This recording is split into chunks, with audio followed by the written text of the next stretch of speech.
जय श्री कृष्ण चैतन्य प्रभु नित्यानंद श्री अद्वैत गदाधर श्रीवासादि गौर भक्तवृंद। हरे कृष्ण कृष्ण कृष्ण हरे हरे, हरे राम राम राम हरे हरे। आज के আমরা এসেছি প্রেম ভক্তি মহাজন নরোত্তম দাস ঠাকুরের সেই ভজনতলিতে, যেখানে তিনি বসে ভজন করতেন। এবং দেখুন সেই বৃক্ষ কিন্তু এখন পর্যন্ত আছে এবং খুব সুন্দর করে এখানে একটা তুলসী মন্দির করা আছে।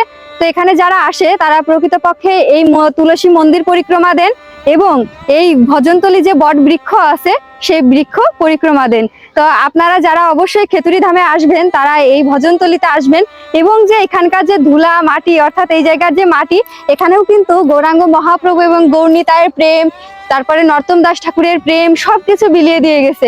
তো এই জায়গা দেখবেন চারপাশে প্রচুর গরম, কিন্তু এই জায়গা আসার পরে আপনার হৃদয়টা একদম শীতল হয়ে যাবে, একদম শান্তিতে ভরে যাবে। শুধুমাত্র যারা এই জায়গাটা এসেছে তারাই অনুভব করতে পারবে যে এই জায়গার মাহাত্ম্যটা কতটা। হরে কৃষ্ণ। জয় নরোত্তম দাস ঠাকুর কি জয়।